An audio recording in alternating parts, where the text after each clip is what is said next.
Welcome to the Cherry Picker After Dark, the Patreon exclusive episode of the horror movie podcast where we like to kill people, but not really. I'm your host, Zack Cherry, and with me as always is... A cocaine woman, Eddie of Edward is Truth. And in this episode of the Cherry Picker After Dark, we are doing something that we like to call Rotten Halloween Internet Movie Databoxd. Fun. Yeah. So in the spirit of October and Halloween, we wanted to talk about the Halloween franchise because it's been a minute since we covered anything with that, and I this was kind of your idea, but right? Sure. Yeah. I'll take it. Yeah. Essentially, we're one thing that is always very curious to us, and it's just I find fascinating, is just the different perceptions of the movies in a franchise, especially the Halloween franchise, because it's such a mixed bag. There's 13 movies in this thing. It is crazy, like that there's 13 movies, but just like to varying degrees of quality and to what the perceptions of critics and audiences, like just how they perceive all that.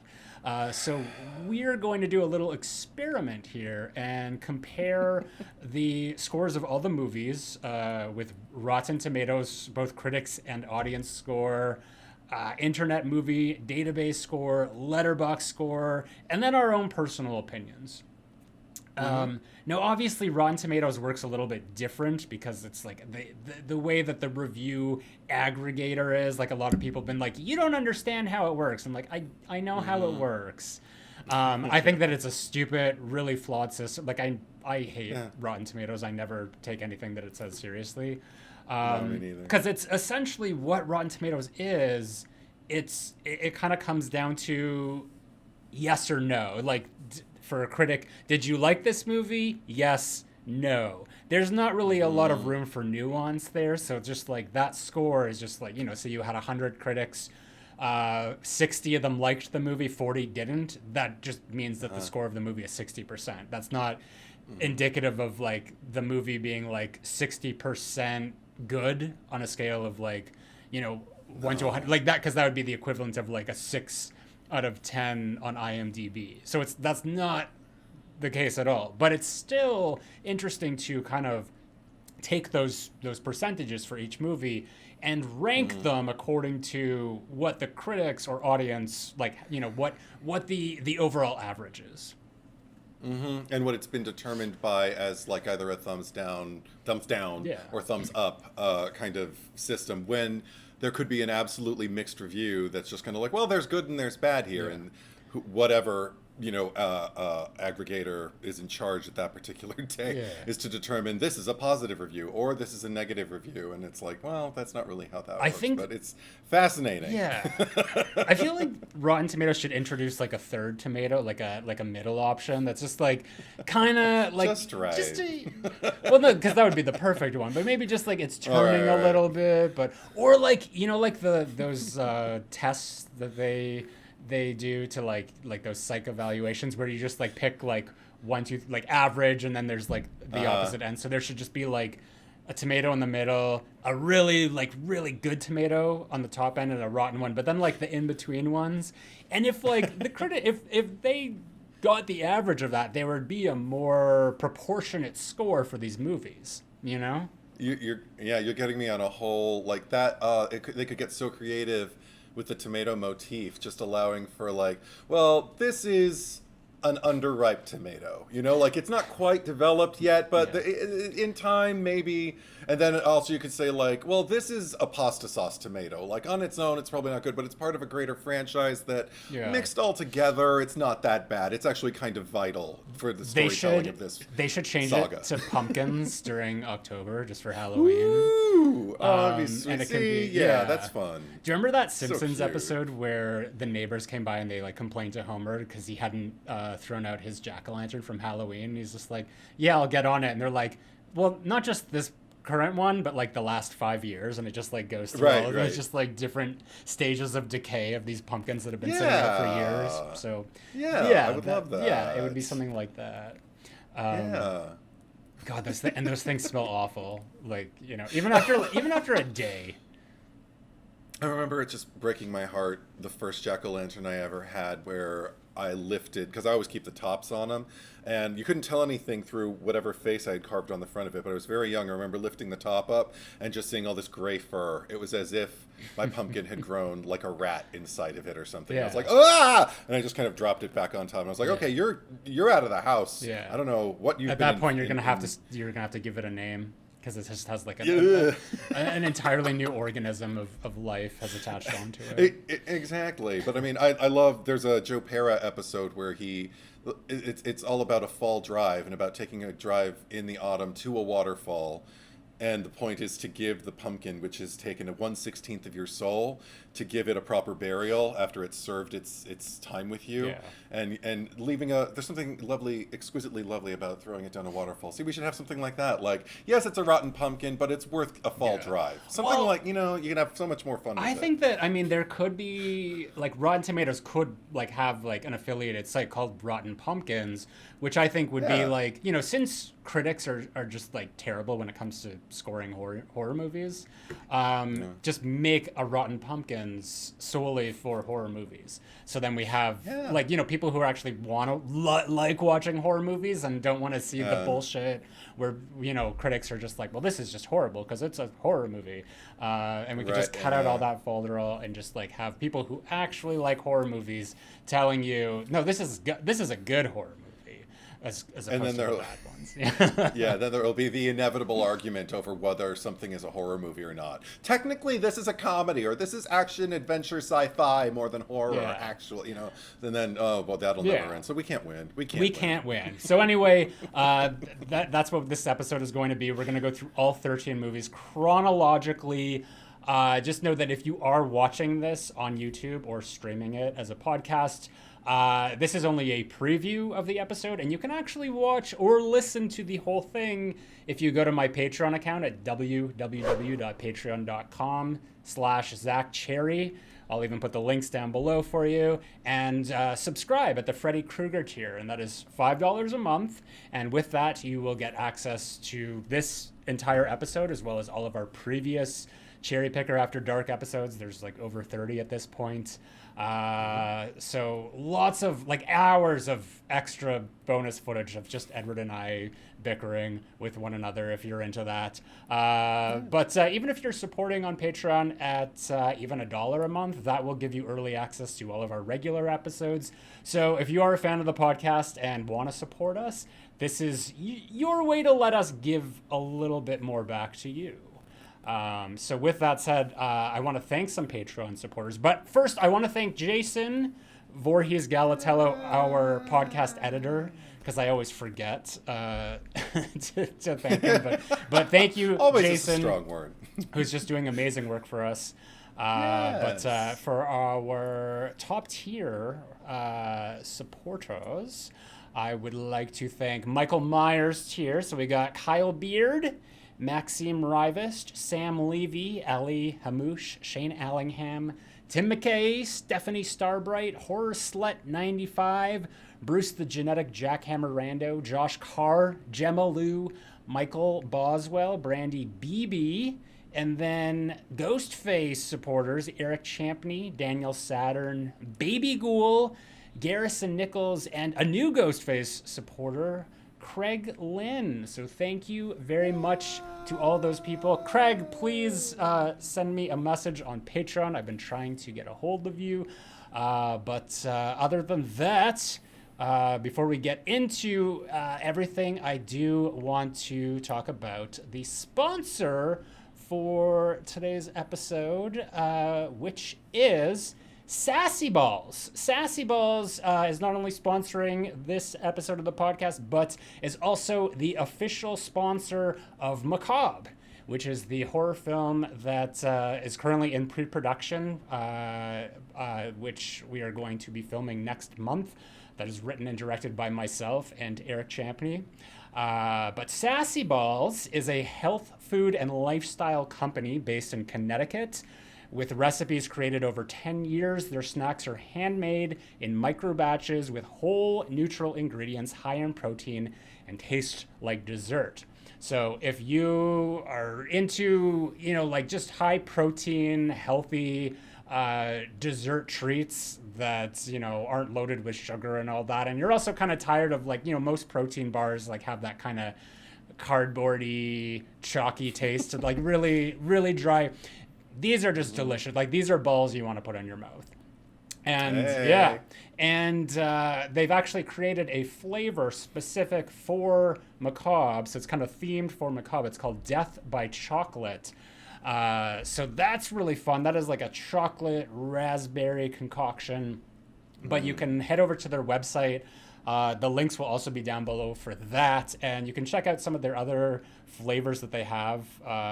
Really cool company. They also have merchandise and specific merch for Macabre. So there's a lot of themed stuff going on for this movie. So you can head over there. There's hoodies, T-shirts. There's even a crop tee with the logo on it. So really fun things. They've got promotions going on as well. So the first 24 orders of Macabre merch get a limited edition Macabre sticker. And if you purchase 2 or more Sassy Ball 6-packs, you can save $20 on all Macabre merch. So you can buy a hoodie, save $20, buy a hoodie and a T-shirt, save $40, buy 3 pieces of merch, save $60. So lots of options for that, and 100% of the proceeds for anything to do with Macabre, whether that's the merch or the Death by Chocolate, those proceeds will go towards funding the movie. So that's really cool because, we're trying to make this thing the best it can be. We've already raised well over $50,000 through the Kickstarter campaign and just private donations as well. So it's really awesome. And and thank you to Sassy Balls for, continuing to sponsor us. This is, the offers are only available in the US, but other than that, I think that we can get into the meat of the matter here. So, Edward, Halloween, 1978. Yes. Rotten Tomatoes. Let's start there. So, well, we have the yeah. No, you go ahead. You're ready. Well, I think people will be happy to know that Halloween 1978 has been certified fresh from the critics and the Popcorn Meter, which I think is the new audience score title they've given it. I think they just changed it. It even says new. The audience score is now the Popcorn Meter. Great. But we've got the critics praising it at 96%. That's a pretty high A. Yeah. And then we've got audience score at 89%, which is a high B. I take umbrage with a B given to this classic, but at least, okay, we just need to say this. So often in the past, we've just kind of inadvertently brought up an audience score or a review score or something like that, some kind of average, especially when it's in the next one that we're talking about, Internet Movie Database, IMDb. I'm so accustomed to expecting it to be about halfway that it's not going to be maybe a low D is usually the score that I'm expecting. So the fact that this is rated as high from both parties on this particular site, I'm pleasantly surprised. How about you? Well, I'm just I look at 96% and who are the 4% who are just being difficult at this point? I know people who this is not their favorite out of the franchise. There's some people who favor other chapters. We'll discuss later. I understand that. Not really, but I understand the idea of just because that's what Rotten Tomatoes is. It's just it's either a good movie or it's a bad movie. So it's just funny that there are people that there are critics out there who are this isn't good. But I guess I don't have a leg to stand on with that argument because like I look at Jaws, and not that I would like Jaws for me, like that's what I'm talking about. We need like a middle tomato because like Jaws for me, I'm not a fan of. I don't think it's a bad movie, but it's not like I wouldn't be like, yeah, thumbs up. I'd just be like, thumb sideways. So I guess it's different strokes for different folks. When it comes to that, the audience score, like I can understand, like audiences are a little bit more unpredictable. I feel like critics mostly flock together. They don't really stray from what the general consensus is. Although it should also be noted that there are 85 reviews. That means, I guess, 85 different critics who are being counted to calculate this 96%, and there are over 250,000 audience submissions for this. Yeah. So that probably affects. Well, I'll just read one of the rotten reviews for it. So, Mary Ann Johansson. Her review is, it's boring. It's not scary. There, I said it. I gotta say, there was one person who I associated with many years ago who had never seen this movie, had been introduced to, someone had that, you've never seen Halloween, and sat him down and screened it for him, and he was watching it, I think in his early 30s. For the first time, and was right up there with Mary Jo Conrad, and decided Mary Ann Johansson. It may as well be Mary Jo Conrad. May as well be. I could have spent the weekend with Mary Ann Johansson watching which Halloween something does she better prefer? than Halloween. Yeah. But no, he felt the same way. He thought it was boring and uninteresting and just didn't understand why it was such a classic, to the point where it kind of irritated him. And I was like, wow, all right, well, we're not going to talk for much longer, and we didn't. Yeah. But, well, here's another rotten review from Gary Arnold of the Washington Post, who actually has a top critic badge on here, I guess. He says, since there's precious little character or plot development to pass the time between stalking sequences, one tends to wish the killer would get on with it. Oh. Yeah. Oh my God. Oh my God. I have certainly felt that in movies, but never in this one. Not with Halloween. Yeah. Just for context, this review was written in 2003. The Mary Ann one was 2001. Because I don't think Rotten Tomatoes, like, when did they... It didn't exist until, like, 2000. I used to know the exact year. I can't remember exactly, but they do. Yeah. Yeah, there's a lot of like retroactive reviews, but they're like listed like it's like January 1st, 2000 or something. So it's just they're put in there, and these are reviews that could have been like from 40 years ago. Yeah, like Pauline Kael or someone like that. Yeah. Again, like I love watching these characters even at their most obnoxious. So, but every time that they get killed, I always feel bad. And when I was young, legitimately scared. I still kind of, it's more like speculation now. More it's just kind of like, yeah, I'd really not like to be in that situation. But it chilled me the first time I saw it as a kid. So, yeah, I don't understand how anybody can walk away from this movie irritated that the killing didn't just cut to the chase from I mean, we got a kill right off the bat, so what's your problem, buddy? But anyway, you want me to go on to IMDb? Yeah, let's take a look at IMDb here.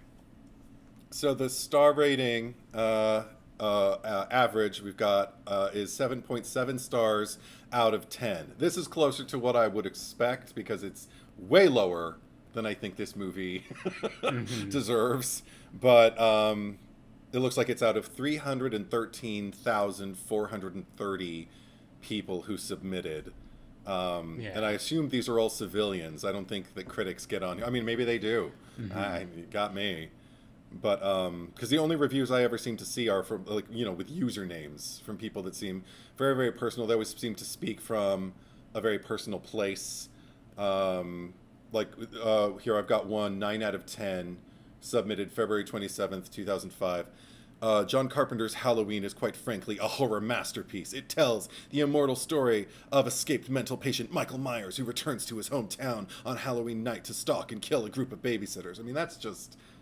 that's a premise. Yeah. That's just... It is, yeah. I should contact this person to write the premises for me, but... yeah. Well, that's the thing. It's just I find that, like... It's just facts. Yeah. You know, like, the positive reviews for good movies don't interest me, because it's like, I get it. It's like us, like, just, like, you know... Like, I tend to favor the episodes when we record when we're talking about movies that we like that aren't really... well regarded, or movies that other people really like that, you know, we think are shit, or just movies that are shit that we think are shit. But normally when there's like, when it's just like, this is a really good movie, and I really like this part here, and I really like that. Like, it's just, who wants to listen to that? Like, we need some toxic negativity in our podcast here. But I just remember, like, our first Cherry Picker episode, I believe we covered the OG Scream. Yeah. And I think at one point I said pretty early on, like, I mean, what's left to be said, really? Yeah. You know, like, I mean, so it's just like, let's just unpack and talk about, like, how it came into our lives and get personal about it. Yeah. That's that's the hook. Like, how did you experience it, and what was how does your opinion now compare to your opinion then, and all that kind of stuff. That's sort of thing. I mean, it just, like, there are trailers for the movie, and I'm assuming that they're like retroactive trailers where they're just like, the one, the only, the classic Halloween, or like the immortal classic, and just like, they weren't running those trailers when it was first released, where like there wouldn't have been trailers where it had just come out and they were already referring as to that designation, when it's like, the movie just came out. Nobody even knew about this movie for the first 3 weeks or whatever that it was out. So, yeah. Mm-hmm. But I mean, also, considering the time of its release, if you look at old horror trailers, every trailer in the 70s that was a horror movie was like, the most chilling experience in a cinema you'll have in your lifetime. You know, like, they're all about, you know, like, maybe they didn't use words like classic, or maybe like an undeniable soon-to-be classic. You know, from, and then they'll name the credit. If it's somebody who has like one credit to their name that people might know about, they'll be like, you know, from the mind that brought you Last House on the Left, Wes Craven's The Hills Have Eyes. Yeah. You know, it'll be something like that. But yeah. Anyway, this is pretty standard. Like, yeah, I think that this should have a higher score, but again, it's just like, it just comes down to things like the Substance, which just came out, like, has a higher score than this. Like, it's 7.9. Out of 10. I like, the other day it was at 8, so it's gone down a little bit, but it's like, I feel like there's always recency bias. Like, when new movies come out, like, people flock and they're just like, yeah, this is so good. You know, I guess Halloween being at 7.7, like, I feel like it's very much cemented in that spot, because I mean, this is a movie that's been around so long, whereas like new movies come out, and like, movies don't really have that cultural impact anymore, because they kind of come and go with just the way that the industry is now. So I feel like even then, this, like, IMDb, Letterboxd, all that stuff, is just like, it's not painting a picture, because it's like, that's mostly like, this was the opinion when it came out. Whereas at least here, this is the opinion of Halloween over decades of, you know, because IMDb's been around since the 90s, I'm pretty sure. This is just data that's been accumulated over a very long period of time. So even though personally I think that this is a 10 out of 10, I can understand, you know, why it would be a 7.7, and I think that that's totally respectable. I have a very brief 1-star review before we move on. Oh, please. Can you screenshot it too and just send it? Okay. Halloween, an old truth and a new reality, from Jonas the Dude. John Carpenter is the director I admire the most. This film is awful. It is without a story, and it is mind-numbingly boring. The character of Michael Myers is evil. That's it. No dimensions to him. It's a boring character. There is virtually no story in this film.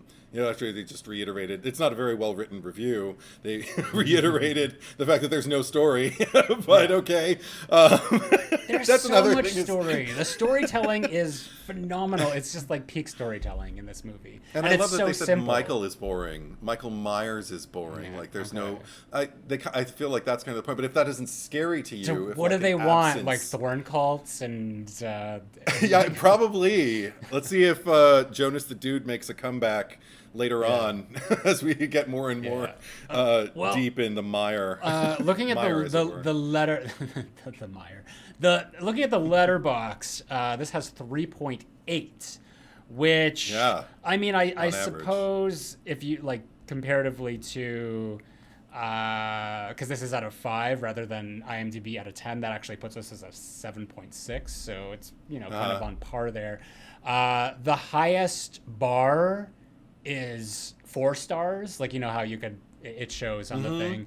So 205,410 people voted it 4 stars, which is 29% of the overall people who voted it. Wow. And then the next highest one is 5 stars, which is like 22% of the score.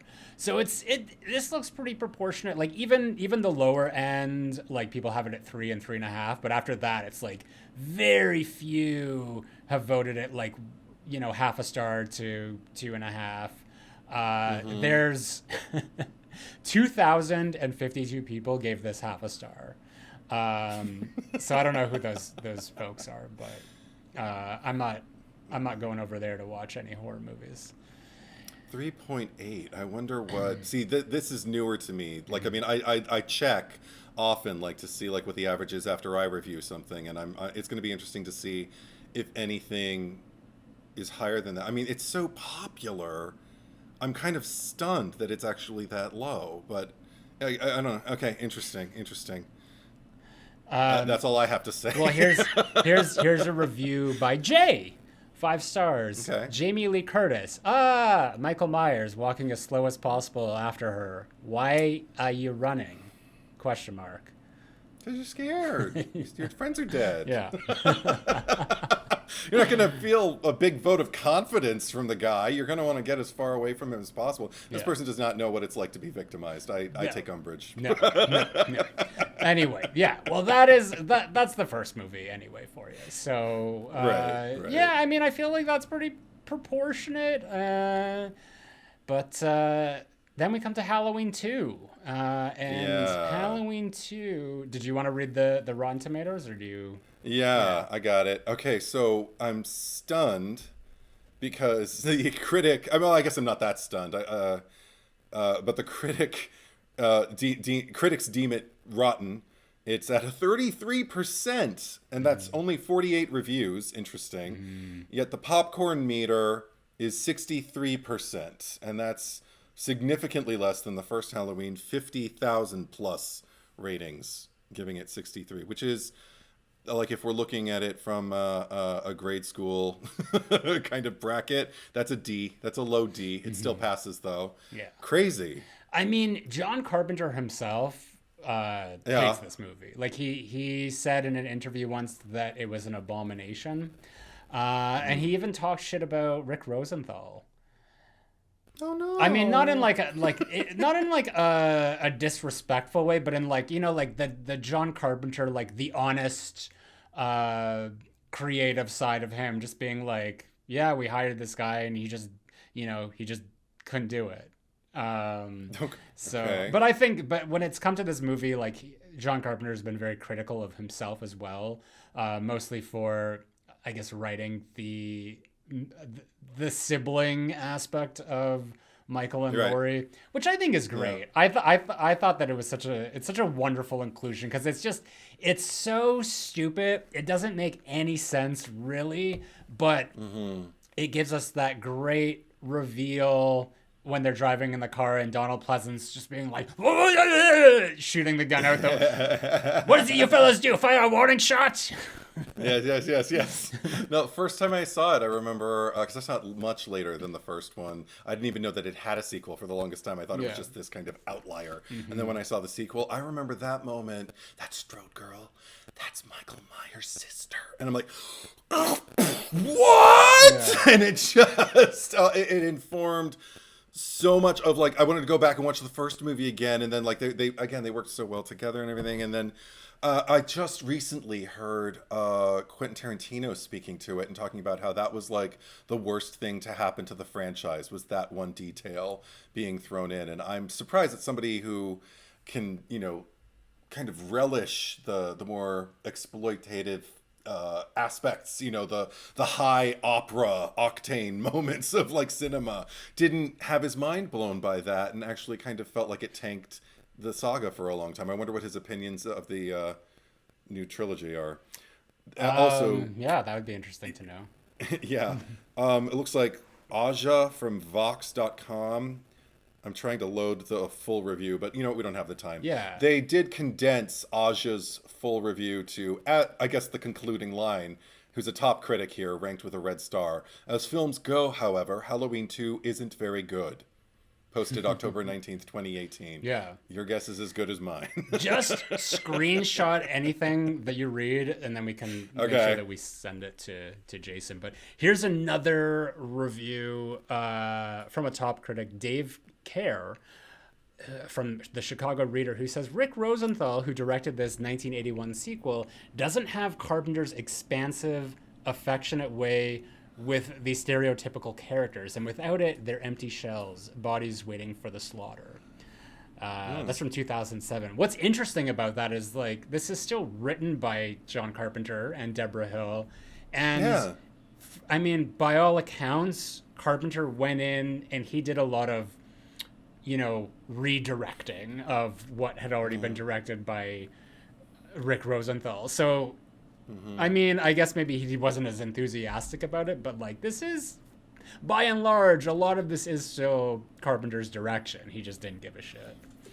It's like a chef telling you, the first dish I made for you was all organic ingredients. This is all processed stuff. And you're just like, I don't know, it tastes great to me. That's how I feel. Yeah. And all I have from the audience reviews, there's a rated 2-star review from just a few days ago from JH. This movie brought to you by Budweiser, the king of beers. If you know, you know. Over my head, but okay. Shall we move on? Let's move on to IMDb.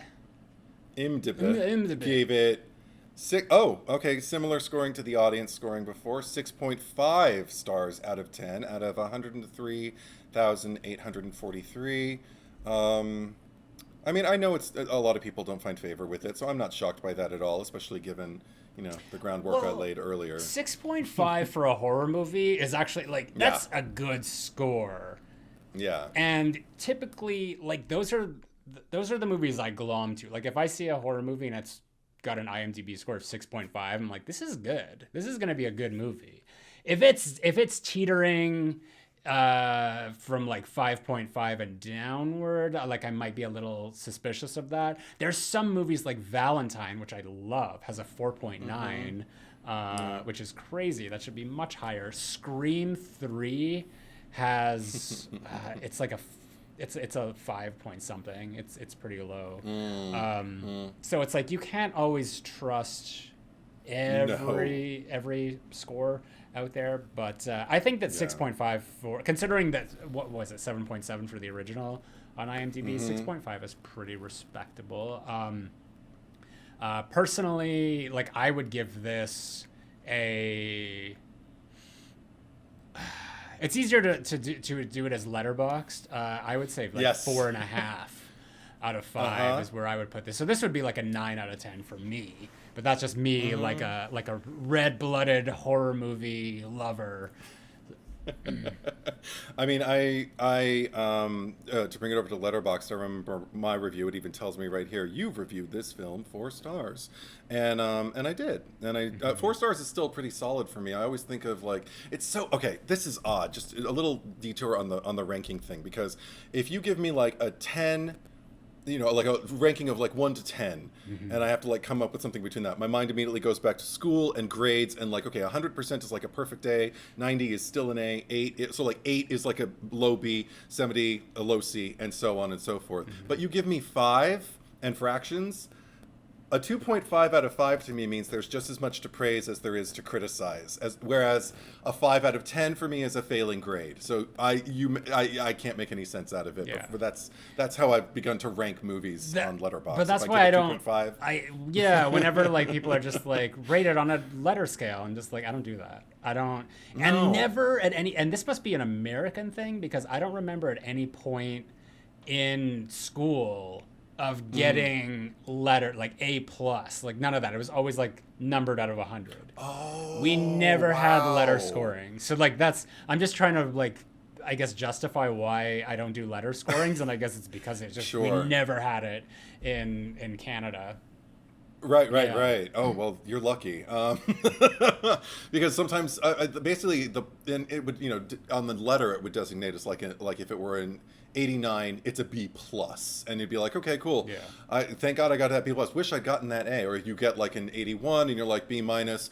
Whew, by the skin of my teeth. Yeah. Thank God I made that B. Well, but Letterboxd is the Halloween 2 score is 3.2. So, I mean, comparatively to IMDb, again, like just times that by 2, it's 6.4. So 6.4 to 6.5. Pretty close. The highest rating here is 3, 49,768 people. And then after that, there's sort of like 3.5 and 4 for everyone else. Something I've noticed on Letterboxd, you don't get a lot of people who vote in the halves. Like they either just do it's like 1, 2, 3, 4, 5. Nobody kind of like gets it, especially 4.5, because I feel like once most people get up there and they're like, well, if it's 4.5, I may as well just rate it a 5. So I can't do that. Yeah, I notice it's very low for a lot of people. It's just like to give a 4.5, because like here 4.5 is pretty, like there's a lot of people give it 3, 3.5, 4. I mean, a few people gave it 5, like almost 9,000, but then like for 4.5, it was like just under 6,000, and then not a lot of like there's more people who gave it like 2 stars or 2.5, but more people currying favor. Yeah, very few people like in the end. Like it's kind of it's right there. Like the peak is in the middle, but then there's like more currying favor to the one side. So that's good. I think that this is rated proportionally. Yeah. Also, just to speak to what you were talking about really quickly, like I can't do that. Like, well, I may as well give it 5. 5 for me is like this is my life's blood. This is what cinema is about. And 4.5 is like, you know what? I just saw it. I need a little bit more time before I give it a 5. Maybe I will someday, but let's see how much I think about it. Let's see how many people I talk about this movie, to. So yeah, a 4.5 is perfectly beyond respectable. So is 4. But I stopped saying I like it with a heart below 4. There are people who like hand out 5-star reviews, and you know who you are, who hand out 5-star reviews like Oprah giving out. You get a 5-star review. Yeah, you get a 5-star review. Yeah. And I just don't get it. But to each their own. We've got a review by Sam, who gives it 3.5. Dr. Loomis is the most melodramatic bitch on the planet. Oh, that's sweet. Yeah. I mean, yes, but thumbs up for that. And the thing is, like, this is not even like his most melodramatic movie. No. My favorite, or like one of my favorite Dr. Loomis moments in Halloween 2 is when they go to the Myers house. Because there's really no reason for them to be there, and he's that's where he's kind of like, going off on this rhetoric and he's just like, it's awake. What does he say? It's like, it's one of their number was butchered. But then he goes up to the front porch with the deputy, and the guy's like, Haddonfield was a pretty quiet town before all this, like yada yada yada, and then he asks him. he asked Dr. Loomis, like, did you know? Because, like, Loomis is just, like, you know, like, just saying about how he warned everyone. Just like, did you see this coming? And he's like, yeah, I knew. But it's like, No. yeah, he's not, it's like, no, you didn't. I mean, you did, but, like, the way that he delivered the line was just sort of like, it's like a child, like, lying, and you're just sort of like, did you really do your homework? Yeah, I did it. So that's my favorite Loomis moment from the movie. Interesting subtext from you. I like that. I'll think about that the next time I watch it, which will be, in a few days. Yeah. But that's basically all I have to say about that. Yeah. I just kind of like it's to be expected, I guess. What's not to be expected is next, if we're ready to move on to Rotten Tomatoes for Halloween 3. Yeah, let's do it. Okay, so we've also got a rotten rating from the Tomato Meter, or Thermometer. 36 reviews, only 36, 50%. So halfway, so higher than Halloween 2 critic score on Rotten Tomatoes. Stunning. I mean, by over 10 points. Yeah. And then we've got a 29% rating from the popcorn thermometer from over 50,000 ratings there. Interesting. I don't well, it's the opposite, like, direction, because it's like the critics liked Halloween 3 much more, but audiences liked Halloween 2 much more. I mean, is this still out of anger that Michael Myers is not a character in this? Like, he's on screen, but he's on a screen inside the screen because they're showing John Carpenter's Halloween tonight, I mean, if anything, like, right now it's October 2024. That new Joker movie came out, which I have not seen, but apparently it's just like fans hate it. Because it's so, like, un-Joker, or it's just like completely far removed from, like, whatever the first one was or whatever the movie should be. So it's just, there is sort of like a mentality of, like, this is going against everything that the fans want, sort of thing. I mean, like, I have my own opinions about Halloween 3, and we're not going to go much into that just because we are covering this as our regular episode next week, spoiler alert. But there's definitely, it's like the same thing with Friday the 13th A New Beginning, where it's like, it's not Jason, so, like, we're gonna hate this. And I mean, I don't know, because I haven't seen this Joker movie, but a lot of reviews I said is just like, but I mean, beyond that, all that, it's not a good movie. And I don't agree in terms of, like, Halloween 3. Like, I get, okay, it's not giving us Michael Myers, but is it a bad movie? Like, do people watch it within the context of it being like a Halloween anthology movie, like a movie about Halloween, but just not Michael Myers? And, like, can you objectively, like, sit there and watch it and say, this movie really sucks? Because I don't agree with that. I think this is one of the best of the franchise, just in terms of the production quality. It's the most in line, like, the first 3 movies, that's all John Carpenter, Deborah Hill, Tommy Lee Wallace, Dean Cundey, all those wonderful people just working together. It's just like, it's them just, like, doing another collaborative effort.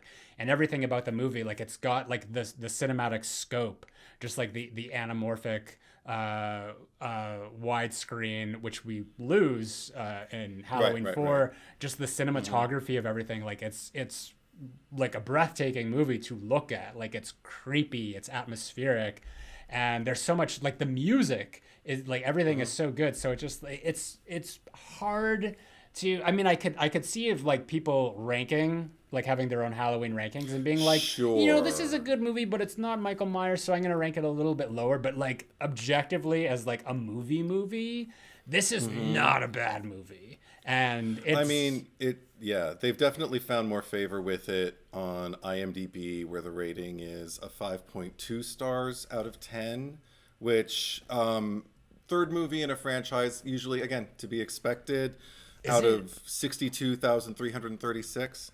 So it's 5.2 on IMDb now? Yeah. I mean, that's pretty impressive because, like, I remember the first time I looked up Halloween 3, it was like years ago, it was like a 4.8. So it's gone up. Like, people are reevaluating this. They're saying, like, okay, this is actually not a bad movie.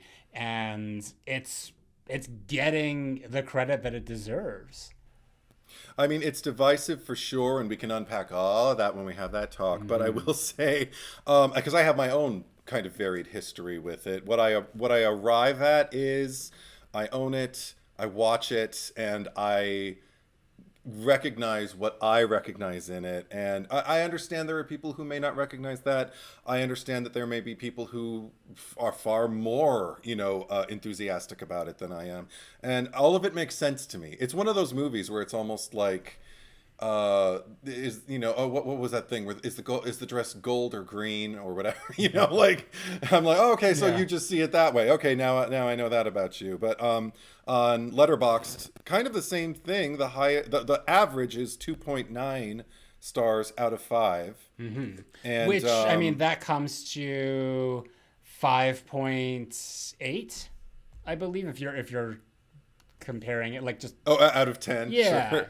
So actually, like, Letterboxd has a much different view on Halloween 3 than, because that's like a whole 0.6 points over IMDb.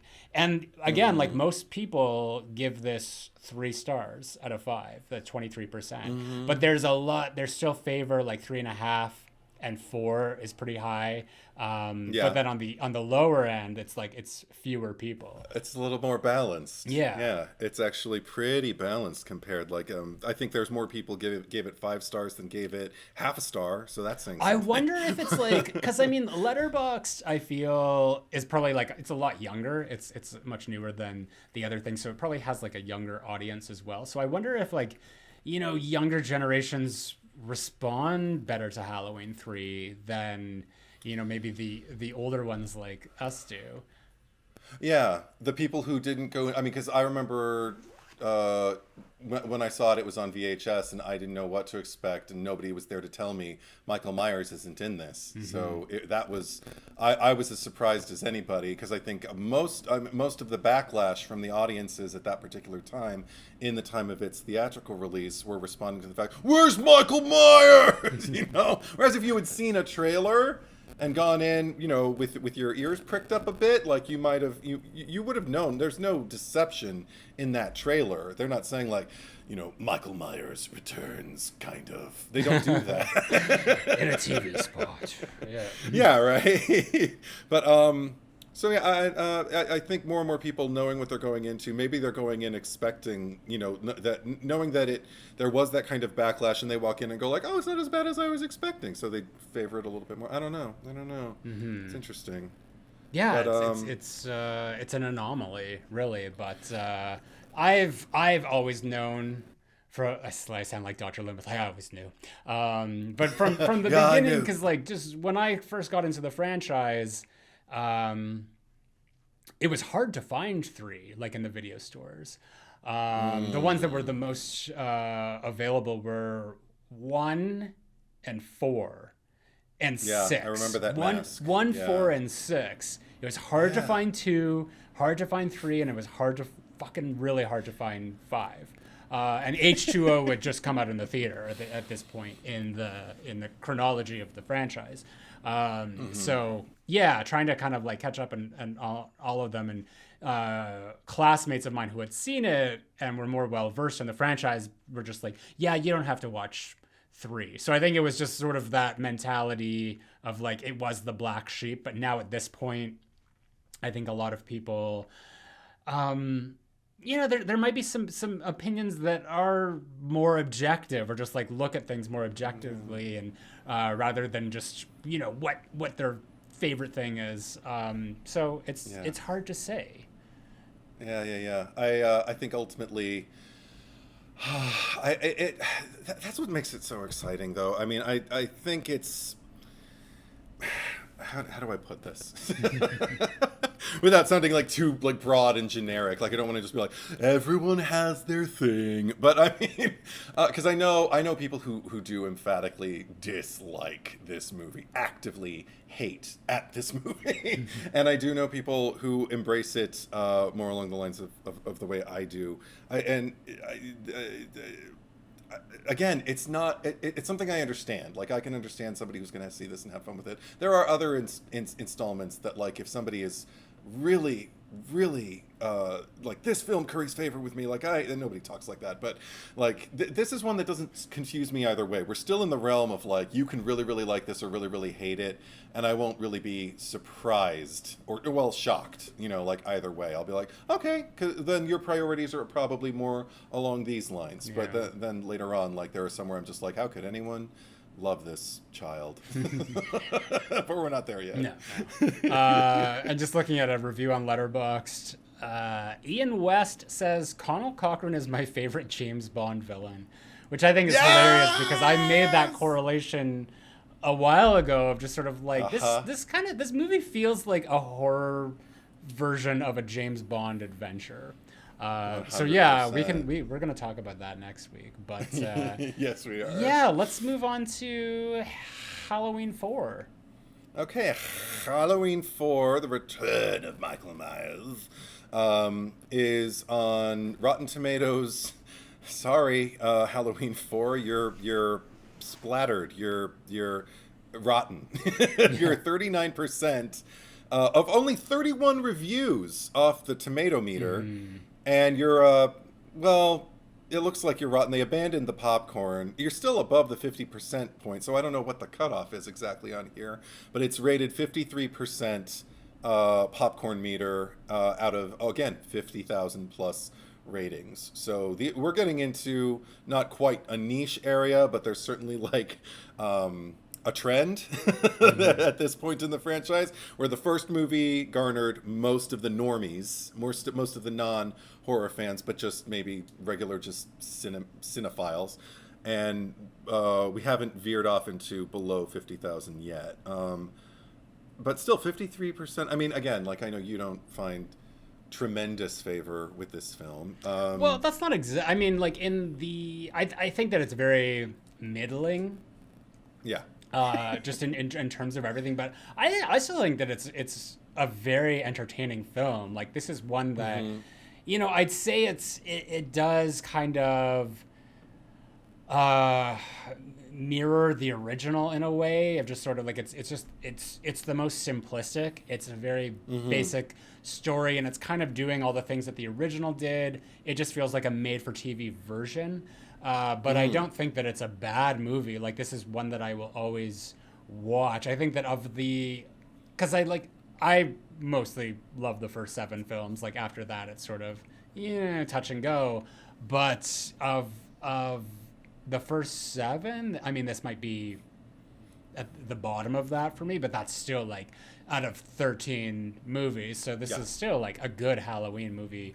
By my interpretation of it. I'm noticing that Chris Stuckman is a top critic on Rotten Tomatoes. So he said, you can tell that it felt very rushed and things were kind of clobbered together to make this movie at the last second.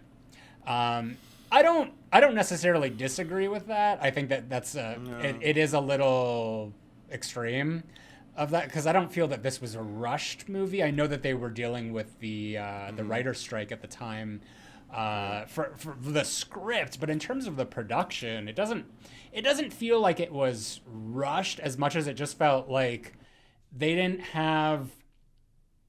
I don't even know if it was a matter of not having the money or like the budget that the first 3 did, because like the first movie was made for nothing. I think like Halloween 2 was like probably had a bigger budget, but it felt more like, with 4, like this is very independent.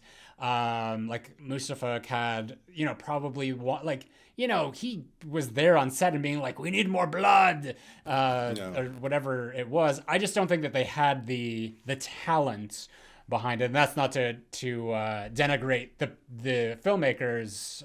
Was it like Dwight Little I believe is the director here. That's not to Right, denigrate him or anyone that was working on it, but I feel like Carpenter had the wherewithal to be like, no, this, like, we need to film it with this lens.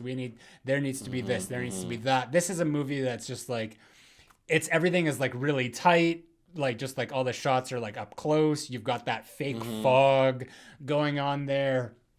One thing that the movie is really praised highly for, which I agree. I think that it would have looked better if it, like, a different lens had been used. But the opening credits of just sort of like the establishing of the farmlands outside of Haddonfield, like that was a nice touch.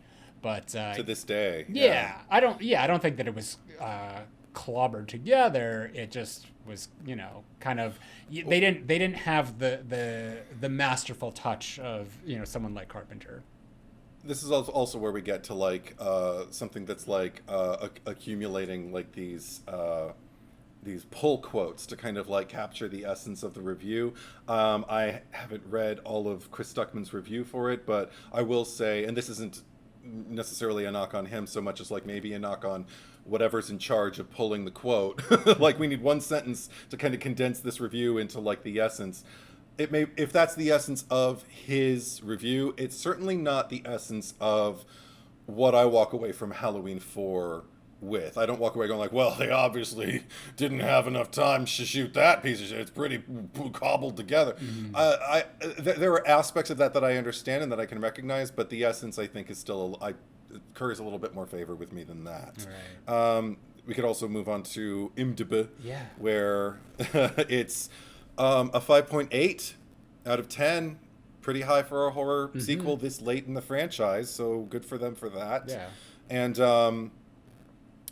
yeah, that's a little bit more akin to like what I was. I mean, I think I'm just stunned that it seemed to be deemed rotten in this case from both critics and from it seemed to be deemed rotten from critics and from audiences in that particular instance, whereas like on IMDb, like this is, like again, if we're going off the American kind of like letter grades, like this is a high F, but again, most horror movies are probably going to rest somewhere around there, or just just a little bit higher.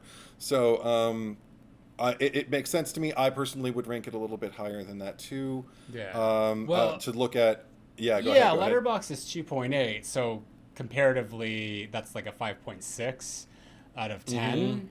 So it's IMDb certainly favors Halloween 4, but again, this is like, I'm noticing a pattern where most people on Letterboxd are giving this 3 stars, 27,000 people, so like 30%. And this is like probably the most like bell curvy of the, like, if you look at the graph of just how it's just like it's highest in the middle and then it's like, down on either side, other than the 4.5, because again, nobody gives anything a 4.5. There's just like, there's a little bit of a hike for 5 stars. Because it's like that's the logic. It's just like, well, if I'm going to give it 4.5, I'm just going to give it 5.